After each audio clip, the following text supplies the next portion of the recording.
안녕하세요. 다산에듀 전병칠 원장입니다. 이번 시간에는 속도 변동률과 손실에 대해서 알아보도록 하겠습니다.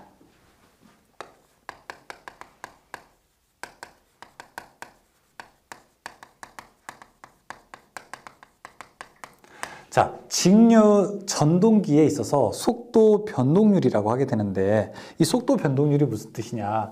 직류 전동기를 사용하게 되는데, 이 직류 전동기를 사용할 때 부하가 많으면 많을수록, 그러니까 예를 들어 여러분들이 직류 뭐라고 할까요? 엘리베이터라고 할까요? 엘리베이터 모터라고 하게 되면 사람이 한 명 탔을 때, 두 명 탔을 때 이렇게 사람이 점점 많이 타게 되면은 그러면 전류가 더 많이 필요하게 되거든요.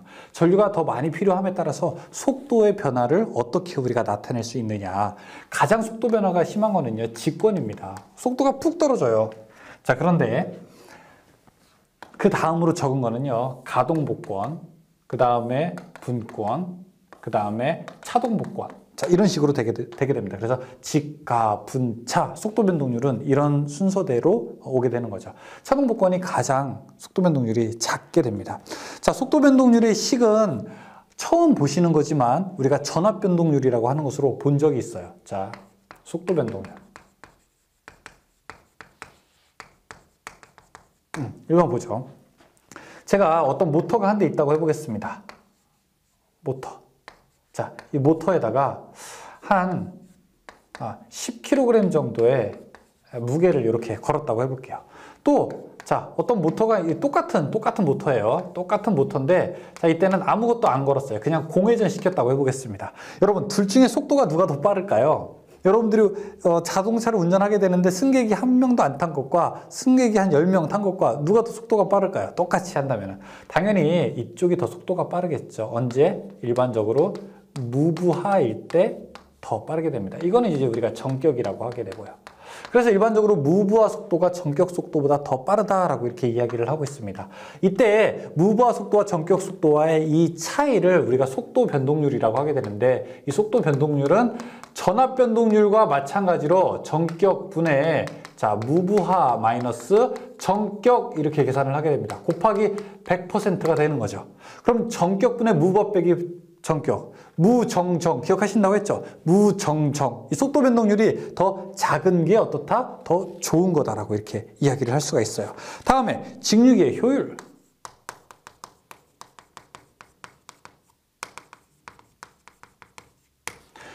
어떤 기계든지 효율이 사실 100% 있는 건 없죠. 자, 이 그림을 한번 잘 보죠. 전동기 같은 경우에는 제가 집어넣는 것이 전기 에너지를 집어넣게 되면은 전동기는 동력 에너지가 나오게 됩니다. 회전 에너지가. 발전기는요, 회전 에너지를 집어넣게 되면은 전기 에너지가 나오게 되죠. 즉, 자, 어떤 기계든지 입력을 집어넣게 되면은요, 출력이 발생하게 되는데, 자, 그 출력이 그대로 나오는 게 아니라 일부가 손실이 발생을 할 수가 없죠. 피할 수가 없죠. 그러면은 이 입력, 손실, 출력 간의 관계를 식으로도 우리가 쓸 수 있어요. 자, 입력은 어떻게 쓸 수 있을까요? 입력은 출력 플러스 손실이다. 이렇게 쓸 수 있죠. 다음에 출력은 어떻게 쓸 수 있습니까? 출력은 입력 마이너스 손실이다. 이렇게 우리가 이야기할 수 있죠. 그러면 일반적으로 우리가 효율이라고 하는 것은요. 효율이라고 하는 것은 입력분의 출력에다가 100%를 하게 되면 그것을 우리가 일반적으로 효율이라고 이야기하게 됩니다. 그런데 발전기와 전동기가 서로 다르다는 거예요. 왜? 발전기와 전동기는 입력하고 출력하는 게 어떤 게 전기고 어떤 게 동력인지 서로 다르게 되는 거예요. 자, 보십시오. 일반적으로 전동기의 경우는 보세요. 여러분, 전동기는 전기를 집어 넣는 겁니까? 전기를 빼는 겁니까? 전동기도 역시 입력과 입력분의 출력이라고 볼 수 있는데 전동기는 전기를 집어 넣는 거예요? 빼는 거예요? 집어 넣는 거죠. 그러니까 입력이라는 말을 2번 나오게 해야 됩니다. 이 식에서. 입력이라는 말을 2번 나오게 하려면 입력은 이미 나왔고 출력 대신에 뭘 쓸 수 있어요? 입력 마이너스 손실. 발전기는요.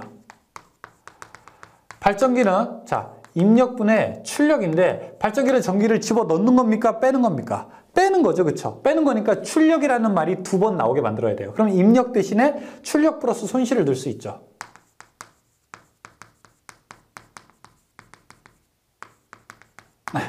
그래서 전동기는 이와 같이, 발전기는 이와 같이 하는 이 식을 우리가 규약 효율이라고 합니다.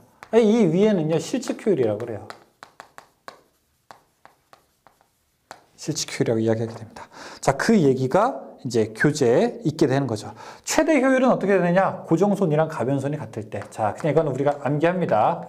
최대 효율이 발생되는 거는 고정손과 가변손이 같을 때. 이거를 어떻게 우리가 더 알고 싶으신 분들은 기사 사실 과정 가시거나 기사 과정 가시거나 아니면 전기기능사 한 번에 합격하기 카페 가시면은 잠깐 강의가 거기에 제가 이걸 설명해 놨어요. 왜 이렇게 되는지. 이거 미분해 봐야 돼요. 미분해. 기울기가 어떻게 변하는지를 알면은 우리가 이 고정손이랑 가변손이 같을 때 왜 최대 효율이 되는지를 설명할 수가 있습니다. 문제 한번 볼게요. 1번. 직류 전동기에 있어 무부하일 때의 회전수는 1200, 전격일 때의 회전수는 1150이라고 한다. 자, 속도 변동률은 어떻게 되는가? 전격분의, 자, 무부하 빼기 전격이 되게 되죠. 전격이 1150이 되죠. 1150, 그 다음에 1200 빼기 1150 계산하게 되면 됩니다. 이거는 그러면은 0.0435%로 4.35%. 2번, 직류 전동기의 규약 효율을 표시하는 거. 전동기는 전기를 집어넣는 거잖아요. 입력이 2번 나와 있는 거 찾으면 돼요.